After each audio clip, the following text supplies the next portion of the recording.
লাকাদ কানা লাকুম ফি রাসূলিল্লাহি উসওয়াতুন হাসানাহ, অবশ্যই তোমাদের জন্য আল্লাহর রাসূলের মধ্যেই রয়েছে সবচেয়ে সুন্দর আদর্শ। উসওয়াতুন হাসানাহ, সবচেয়ে সুন্দর আদর্শ।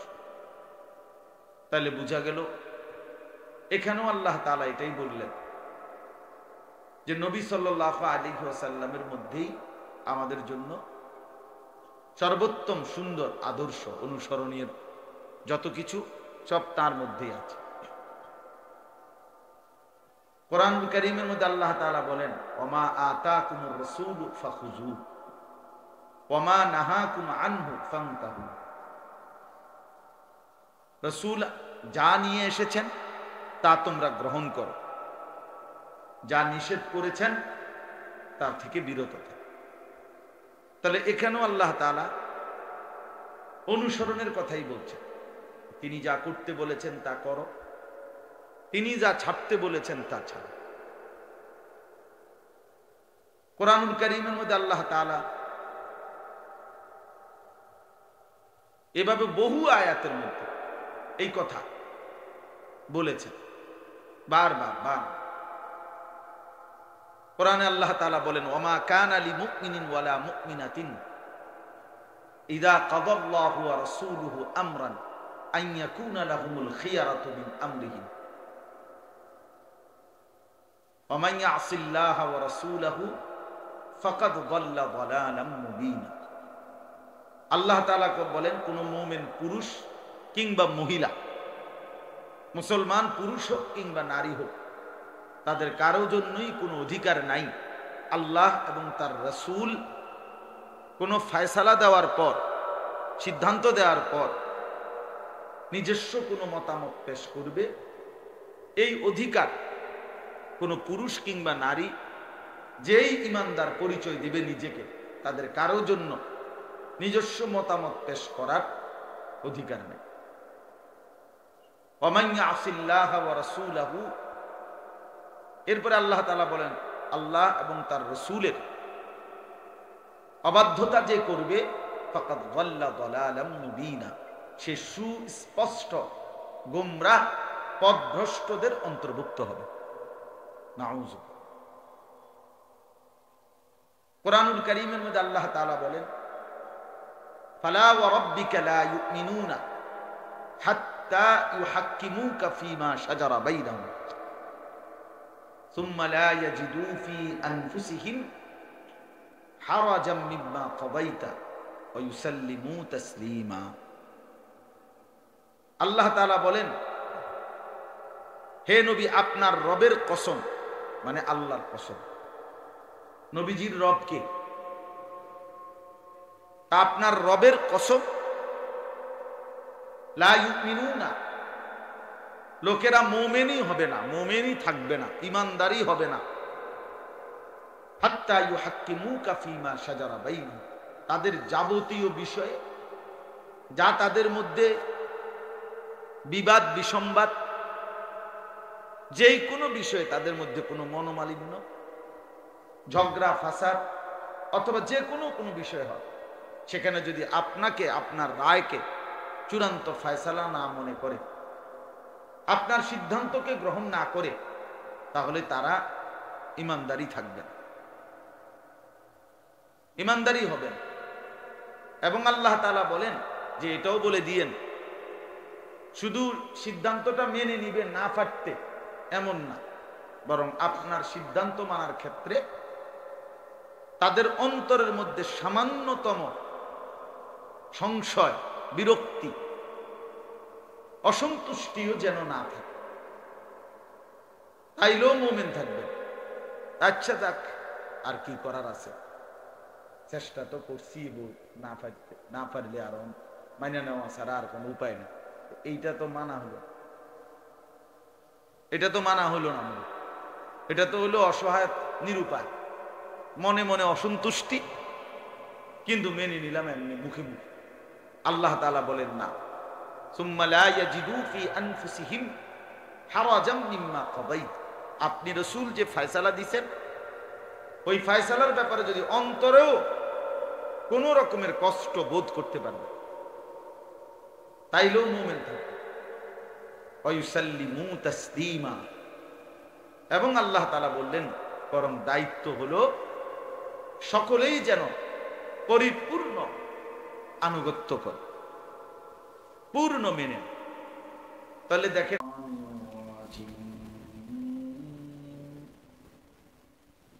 বিসমিল্লাহির রহমানির রহিম। قل إن كنتم تحبون الله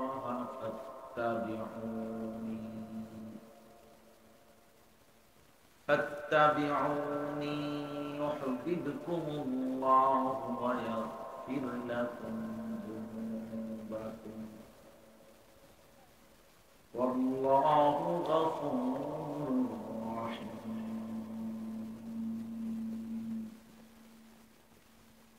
صدق الله مولانا العظيم. وقال نبينا صلى الله عليه وسلم عليكم بسنتي وسنة الخلفاء الراشدين المهديين تمسكوا بها وعضوا عليها بالنواجذ. اللهم صل على محمد وعلى آل محمد كما صليت على إبراهيم وعلى إبراهيم إنك حميد مجيد. اللهم بارك على محمد وعلى آل محمد كما باركت على إبراهيم وعلى آل إبراهيم إنك حميد مجيد. سبحانك لا علم لنا إلا ما علمتنا إنك أنت العليم الحكيم. الحمد لله. আল্লাহ পাক রব্বুল ইজ্জত জুল জালাল ওয়াল ইকরামের ফজল করম, রব্বুল আলামিনের অপরিসীম ইহসান, মেহেরবানি, দয়া। আল্লাহ তাআলা আমাদেরকে আজ 15 সেপ্টেম্বর 2024 রোজ রবিবার কুমিল্লা জেলা বিপাড়া উপজেলাধীন মাধবপুর বাস স্ট্যান্ড আমাদের জনাব নজরুল ইসলাম ভাইয়ের বাড়ির মাঠ প্রাঙ্গণে আজকের এই বার্ষিক ওয়াজ ও দোয়ার মাহফিলে আল্লাহ তাআলাই আমাদেরকে আসবার বসবার আল্লাহর জন্যই জমা হওয়ার তৌফিক দান করেছেন। এজন্য সকলেই বলি আলহামদুলিল্লাহ।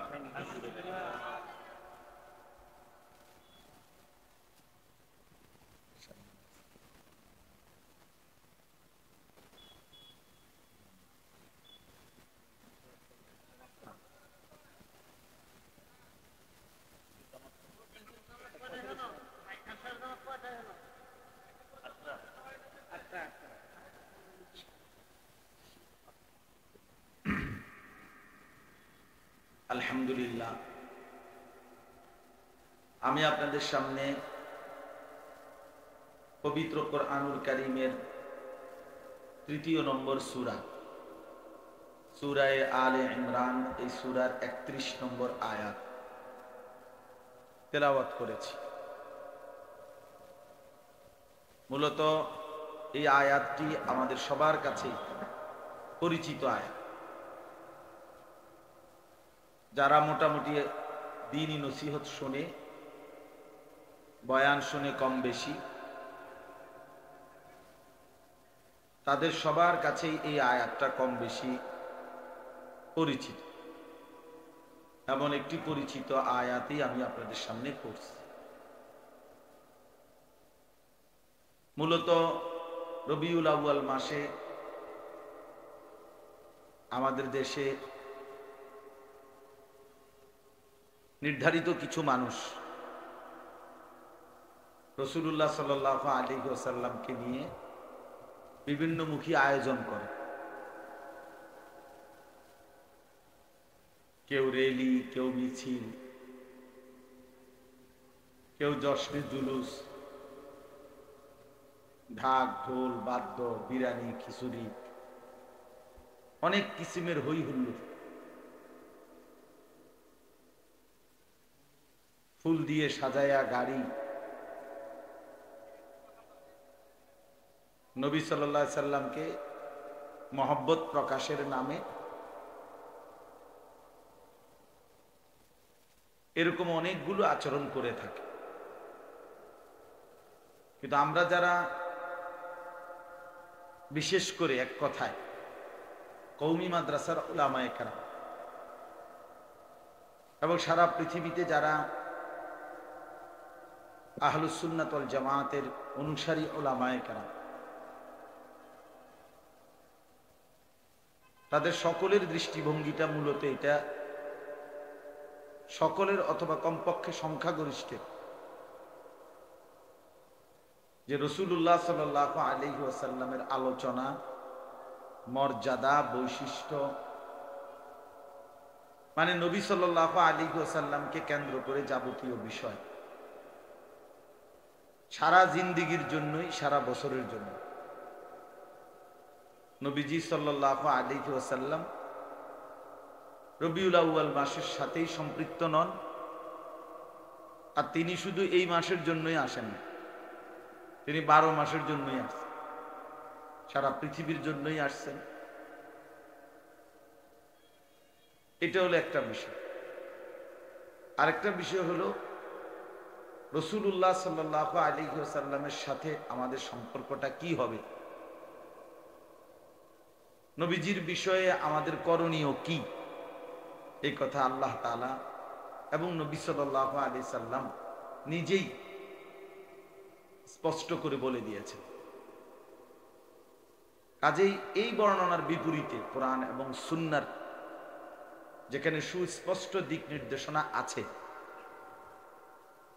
সেই ক্ষেত্রে অন্য কিছু করা কোরআন সুন্নাহর বিপরীতে তার কোনোই প্রয়োজন আমরা বোধ করি না।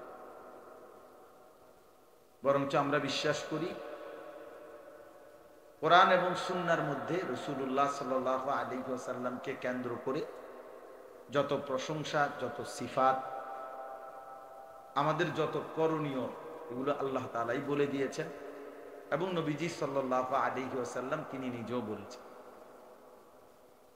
তাহলে এখানে কোরআনুল কারীমের এই আয়াতটা স্পষ্টভাবে আমাদের জন্য দিক নির্দেশনা, যে নবী সাল্লাল্লাহু আলাইহি ওয়াসাল্লামের সাথে আমাদের সম্পর্কটা কি হবে। সূরা আলে ইমরানের এই আয়াতের মধ্যে আল্লাহ তাআলা বলেছেন, কুল ইন কুনতুম তুহিব্বুনাল্লাহ, হে নবী আপনি বলে দেন, ইন কুনতুম তুহিব্বুনাল্লাহ, যদি তোমরা আল্লাহকে ভালোবাসতে চাও, ফাত্তাবিউনি, তাহলে আমি মুহাম্মদ সাল্লাল্লাহু আলাইহি ওয়াসাল্লাম আমারই অনুসরণ করো।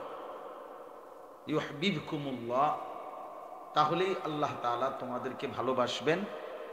ওয়ায়াগফির লাকুম যুনুবাকুম, এবং আল্লাহ তাআলা অনুসরণের কারণে তোমাদের সমস্ত গুনাহ মাফ করে দিবেন। আল্লাহু গফুরুর রহিম, আর আল্লাহ তাআলা ভীষণ ক্ষমাশীল, খুব দয়ালু। তাহলে এই আয়াতের মধ্যে এই কথা স্পষ্ট আছে, নবী সাল্লাল্লাহু আলাইহি ওয়াসাল্লামের সাথে আমাদের সম্পর্ক, আল্লাহ তাআলার পক্ষ থেকে হুকুম যে আমরা যেন সর্বান্তকরণ, সব বিষয়ে, সব ব্যাপার, জীবনের প্রতিটা ক্ষণে আমরা যেন তাকেই অনুসরণ করি। ফাত্তাবিউনি, কোরআনুল কারীমের মধ্যে আল্লাহ তাআলা বলছেন, ওয়া ইন্নাকা লাআলা খুলুকিন আযীম,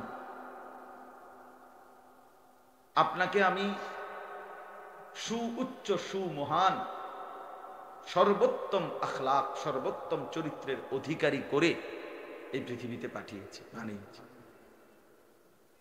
অতএব পৃথিবীবাসী সুন্দর চরিত্র, নৈতিকতা, ভদ্রতা, শালীনতা, সৌন্দর্য এটা যদি গ্রহণ করতে হয় আপনার থেকেই গ্রহণ করতে হবে। কোরআনুল কারীমের মধ্যে আল্লাহ তাআলা বলছেন, লাকাদ কানা লাকুম ফি রাসূলিল্লাহি উসওয়াতুন হাসানাহ, অবশ্যই তোমাদের জন্য আল্লাহর রাসূলের মধ্যেই রয়েছে সবচেয়ে সুন্দর আদর্শ। উসওয়াতুন হাসানাহ, সবচেয়ে সুন্দর আদর্শ।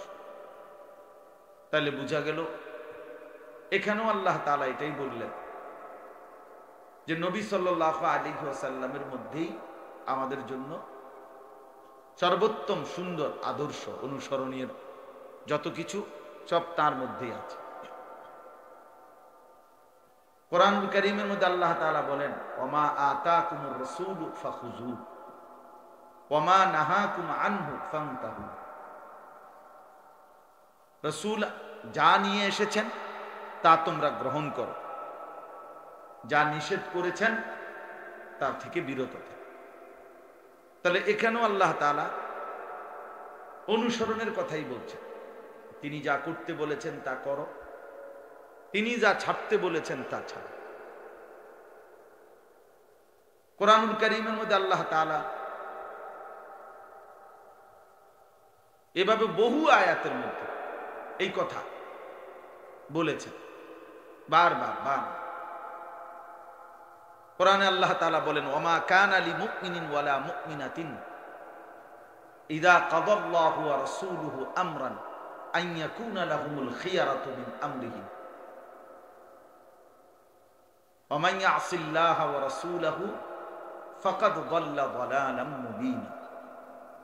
আল্লাহ তাআলা বলেন, কোন মুমিন পুরুষ কিংবা মহিলা, মুসলমান পুরুষ হোক কিংবা নারী হোক, তাদের কারো জন্যই কোনো অধিকার নাই আল্লাহ এবং তার রাসূল কোনো ফয়সালা দেওয়ার পর, সিদ্ধান্ত দেওয়ার পর নিজস্ব কোনো মতামত পেশ করবে, এই অধিকার কোনো পুরুষ কিংবা নারী যেই ইমানদার পরিচয় দিবে নিজেকে, তাদের কারো জন্য নিজস্ব মতামত পেশ করার অধিকার নেই। ওয়া মান ইয়াসিল্লাহা ওয়া রাসূলাহু, এরপরে আল্লাহ তাআলা বলেন, আল্লাহ এবং তার রাসূলের অবাধ্যতা যে করবে ফাকাদ যাল্লা যালালাম মুবিনা, সে সুস্পষ্ট গোমরাহ পথভ্রষ্টদের অন্তর্ভুক্ত হবে। নাউযু। কোরআনুল কারীমের মধ্যে আল্লাহ তাআলা বলেন, ফালা ওয়া রাব্বিকা লা ইউমিনুনা হাত্তা ইউহাক্কিমুকা ফীমা শাজারা বাইনাহুম সুম্মা লা ইয়াজিদু ফী আনফুসিহিম হারাজাম মিম্মা কাদাইতা ওয়া ইউসাল্লিমু তাসলিমা। আল্লাহ তাআলা বলেন, হে নবী, আপনার রবের কসম, মানে আল্লাহর কসম। নবীজির রব কে? আপনার রবের কসম,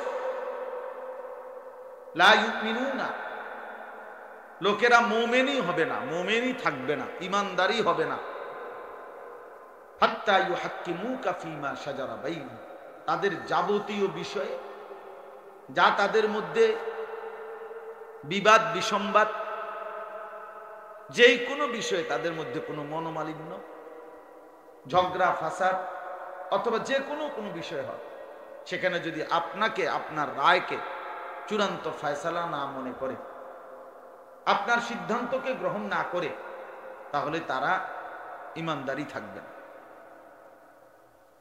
ঈমানদারি হবেন। এবং আল্লাহ তাআলা বলেন যে এটাও বলে দিয়েন, শুধু সিদ্ধান্তটা মেনে নিবেন না পারতে এমন না, বরং আপনার সিদ্ধান্ত মানার ক্ষেত্রে তাদের অন্তরের মধ্যে সামান্যতম সংশয়, বিরক্তি, অসন্তুষ্টিও যেন না থাকে, তাইলেও মুমিন থাকবে। আচ্ছা, দেখ আর কি করার আছে, চেষ্টা তো করছি, না পারলে আর মাইনে নেওয়া ছাড়া আর কোনো উপায় নেই। এইটা তো মানা হলো, এটা তো মানা হলো না। এটা তো হলো অসহায়, নিরুপায়, মনে মনে অসন্তুষ্টি, কিন্তু মেনে নিলাম এমনি মুখে মুখে। আল্লাহ তাআলা বলেন না, সুম্মা লা ইয়াজিদু ফি আনফুসিহিম হারাজাম মিম্মা কাদাইত। আপনি রাসূল যে ফয়সালা দিবেন, ওই ফয়সালার ব্যাপারে যদি অন্তরেও কোন রকমের কষ্ট বোধ করতে পারবে, তাইলেও মুমিন থাকবে। ওয়া ইউসাল্লিমু তাসলিমা। এবং আল্লাহ তাআলা বললেন, বরং দায়িত্ব হলো সকলেই যেন পরিপূর্ণ আনুগত্য করে, পূর্ণ মেনে। তাহলে দেখেন এতগুলো আয়াত আরো আছে, আমি তো হাফেজ সাহেব না, এই জন্য পুরা কোরআনুল কারীম মনে রাখতে পারি। আমাদের সভাপতি সাহেব আজকের মাহফিলে হাফেজ মাওলানা কারি আবু হানিফ সাহেব দামাত বারাকাতুহু, আমার প্রিয় বন্ধু, আমরা সাথী, একসাথে পড়ালেখা করছি। তো তিনি হাফেজ সাহেব, অনেক হাফেজ সাহেব আছে। তো বলতেছিলাম কোরআনুল কারীমের অনেক আয়াত হাফেজ সাহেবরা আরো বলতে পারে, যে আয়াতগুলোতে ঘুরে ঘুরে আল্লাহ তাআলা এই কথাটা বলছেন, আমার বন্ধুকে আনুগত্য করো, আমার রাসূলকেই আনুগত্য করো। আশ্চর্য হলো, শুনেন, এই সূরা আলে ইমরানের যে আয়াত, প্রসিদ্ধ আয়াত 31 নম্বর আয়াত, তার পরের আয়াতটা 32 নম্বর আয়াত খুব ভয়ানক, অনেক ভীতিকর কথা। আল্লাহ তাআলা, যারা শুনতেছেন মনোযোগ দিয়ে শুনুন, দয়া করে। ও বাহিরে কেউ কথা বলতেছে, এগুলো বলবে, দু চারজন ফালতু থাকবে, কিছু আছে দুনিয়াতে আসছেই, বুট বাদাম বন বিড়ি, হ্যাঁ, চা বিস্কুট, ওদের না চটপটি, এগুলো খাওয়ার জন্য এরকম কিছু অপদার্থ থাকবে। এটা আগেও ছিল, সামনেও থাকবে। বুট পৃথিবীতে এখনো কোনো নিষিদ্ধ হয় নাই, যেহেতু নিষিদ্ধ হয় নাই, তো কাজে এটা খানা চলবে। এই জন্য এটা চিন্তা করে লাভ, যারা বসছি তারা মনোযোগ করছে, ঠিক আছে না? ইনশাআল্লাহ। আমি একটু অসুস্থ আছি, গতকালকের আগের দিন থেকে আমার জ্বর গায়ে এখনো আছে, আমার কোনো কিছু ঠিক মতো খাবারে ওষুধ খাইতেছি, আজকে ওষুধ খাইছি এখন, যার কারণে আস্তে আস্তে কথাটা বলতেছি। কালকে আমার মাদ্রাসায়, গতকালকে ইসলামী মজলিস ছিল, দ্বিতীয় শনিবার। আমার সাহেব আজকের যিনি প্রধান আলোচক, আরিফ বিল্লাহ আল্লামা মুফতি মুশতাকুল কাসিম হযরত গতকাল আমাদের মাদ্রাসায় বয়ান করছিলেন। আমারও বলতে কিছুক্ষণ বয়ান করি, আমি মাদ্রাসায় কোনো বয়ানই করি না, আলহামদুলিল্লাহ। এই জন্য মনোযোগ দিয়ে আমরা আস্তে আস্তে বলি, আপনারা শুনুন। আল্লাহ তাআলা বলতেছিলাম, এই সূরা আলে ইমরানের প্রথম আয়াতটা তো শুনলেন, যে যদি তোমরা আল্লাহকে ভালোবাসতে চাও তাহলে কার অনুসরণ করো? বলে নবী সাল্লাল্লাহু আলাইহি ওয়াসাল্লামকে বলছে, আপনি বলেন যে তোমরা আমাকে অনুসরণ করো, আমি মুহাম্মদকেই অনুসরণ করো সাল্লাল্লাহু আলাইহি। এর পরের আয়াত আছে ৩৫ নম্বর আয়াত এই সূরার। আল্লাহ তাআলা আবার বলতেছে, কুল, হে নবী আপনি আবার বলেন। আগে একবার তো বলছেন যে আপনাকে যেন অনুসরণ করে, আবার বলেন, কুল আতিউল্লাহ ওয়ার রাসূল, হে নবী আবার বলেন যে তোমরা আল্লাহ এবং তার রাসূলের আনুগত্য করো। যে এই বান্দা শুনো, বা আবারও বলতেছি, নবীকে বলছে আপনি আপনার উম্মতকে আবারও বলেন তোমরা আল্লাহ এবং তার রাসূলেরই আনুগত্য। এইবার আল্লাহ তাআলা ধমক, ফাইন তাওয়াল্লাউ, যদি তোমরা বিমুখ হও, পৃষ্ঠ প্রদর্শন করো, অর্থাৎ আল্লাহ এবং তার রাসূলের আনুগত্য অনুসরণ থেকে মুখ ফিরিয়ে নাও। ফাইন্নাল্লাহা লা ইউহিব্বুল কাফিরিন, তাহলে শুনে নাও আল্লাহ কাফের বেঈমানকে পছন্দ করে না। কি বুঝাইতে চাই? বুঝাইতে চাইল কি? যে রাসূলুল্লাহ সাল্লাল্লাহু আলাইহি সাল্লামের আল্লাহর আনুগত্য অনুসরণ, সুন্নাতের ইত্তেবা যার মধ্যে নাই, সে যেন নাফরমান বেঈমান হয়ে গেল, আর আল্লাহ তাকে ভালোবাসে। কোন বেঈমানকে আল্লাহ, মানে এই কথার পরে এটা বললো কেন? ফাইন্নাল্লাহা লা ইউহিব্বুল কাফিরিন। আগে তো এটা মুমিনদেরকে বলছে যে তোমরা আল্লাহর আনুগত্য করো, রাসূলের আনুগত্য করো। আল্লাহ তো মুমিনদেরকে বলছেন তোমরা আল্লাহকে ভালোবাসতে চাও তো মুহাম্মদ সাল্লাল্লাহু আলাইহি ওয়াসাল্লাম তারই অনুসরণ করো। এবার লাস্টে কি করলেন? যদি বিমুখ হও, পৃষ্ঠ প্রদর্শন করো, মুখ ফিরিয়ে নাও, তাহলে এটাও শুনে নাও কোন কাফের, কোন বেঈমানকে আল্লাহ করে না। আল্লাহ আল্লাহ রাসূলের সিদ্ধান্ত থেকে যে মুখ ফিরাইয়া নেয়, যে নিজেকে পাত্তা দেয় না, এটা তার ঈমান কি আছে? তো নারী এটা বললো কেন? আল্লাহ তাআলা কাফেরকে ভালোবাসেন। এই কথার অর্থ তো এটাই বুঝাইল, আল্লাহ এবং তার রাসূলের আনুগত্য থেকে যে মুখ ফিরিয়ে নেয় তার ঈমান।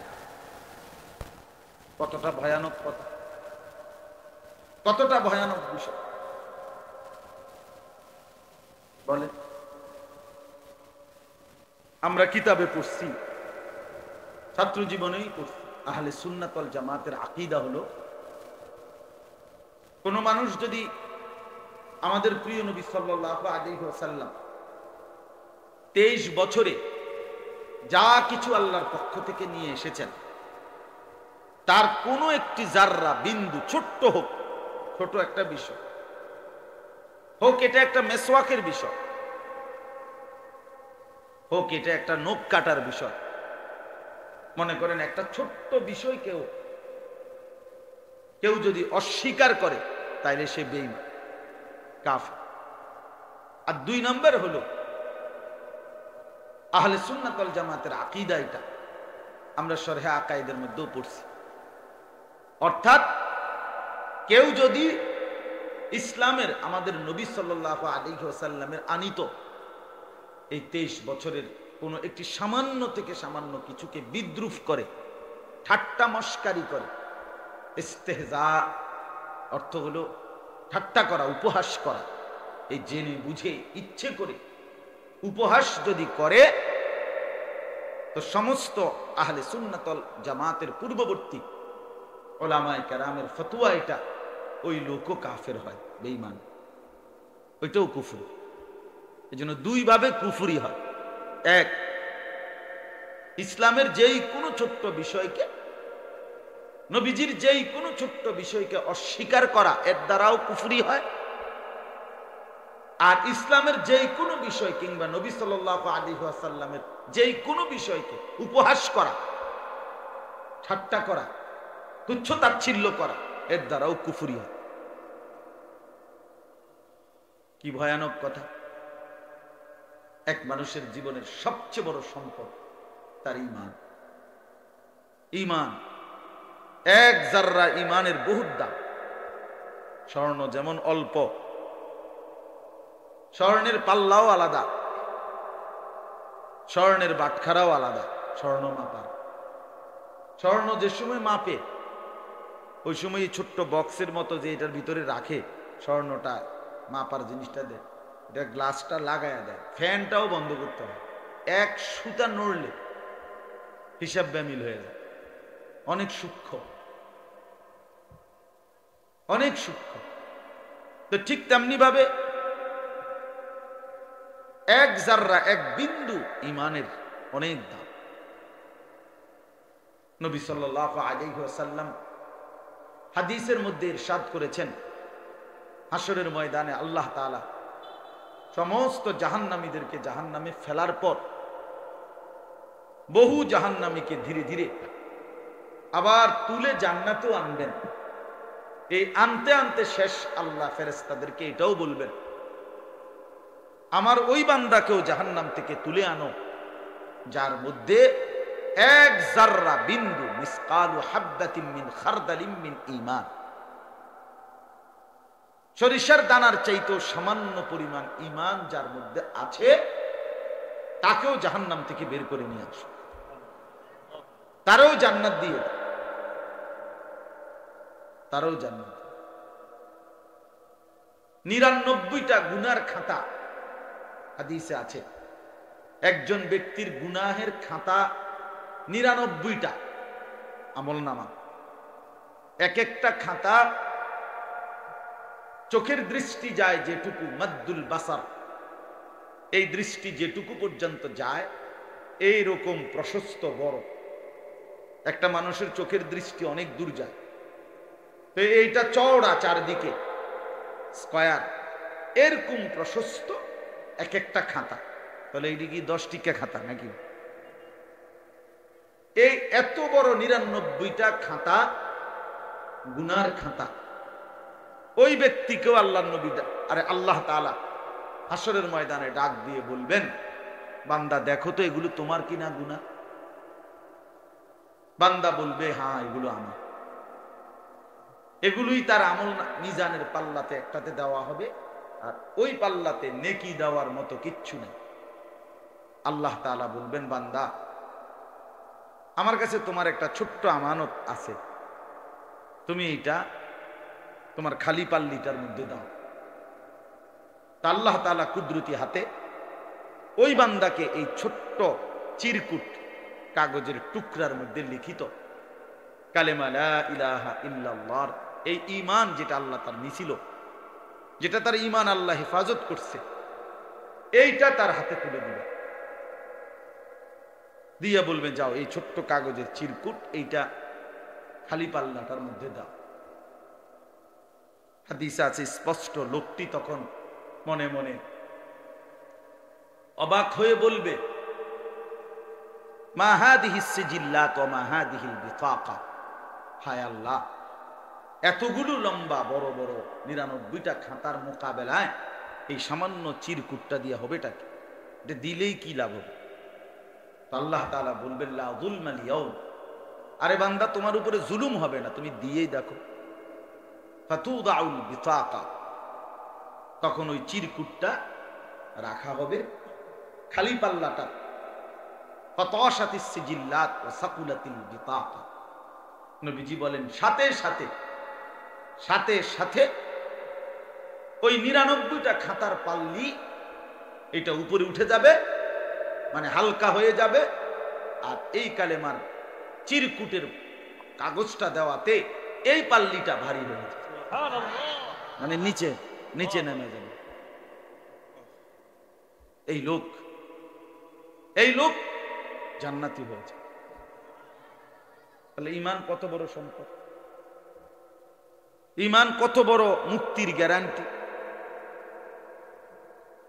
কোরআন কারীমের মধ্যে আল্লাহ তাআলা এবং রাসূলুল্লাহ সাল্লাল্লাহু আলাইহি ওয়াসাল্লাম হাদিসের মধ্যে স্পষ্ট এই কথা বলছেন, ঈমান বিহীন জান্নাতে যাওয়া কোনো সুযোগ নেই। কোনো বেঈমান, কোনো কাফের, কোনো মুশরিক, কোনো নাফরমান, কোনো বেঈমান, ঈমান ছাড়া ব্যক্তি সে যদি গোটা দুনিয়া 10-12 পাইয়া 10 বারই দান করে দেয়, এত বড় মহানুভব ব্যক্তি যে গোটা পৃথিবীটা সে দান করে দিছে, কিন্তু ঈমান নাই, তো কসম আল্লাহর, আখিরাতে পরকালে কবরে তার এই মহানুভবতার এই উত্তম গুণের কোনো মূল্য নেই। কারণ কি নাই? ঈমান। এজন্য ঈমান বড় সম্পদ, কালেমা বড় সম্পদ। দাওয়াত ও তাবলীগের সাথী যারা দেখবেন, ওনারা খুব বলে দিন রাত বারবার বারবার বারবার ঈমানের কথা বলে, ঈমানের কথা, ঈমানের কথা বলে। মাখলুক কিছুই করে না, আল্লাহ করে, আল্লাহ করে, এইভাবে বারবার এ কথা দিলে বসাইতে চেষ্টা করে। বলতে বলতে, শুনতে শুনতে শুনতে শুনতে সবাই একসাথে বদলায় না, কিন্তু অনেক মানুষ বদলায়। অনেক মানুষের ইয়াকিন হয় যে হ্যাঁ আসলে আল্লাহই করে, আল্লাহই দেয়, আল্লাহই খাওয়ায়, আল্লাহই পালে, আল্লাহ তাআলাই সুখ দেয়, আল্লাহ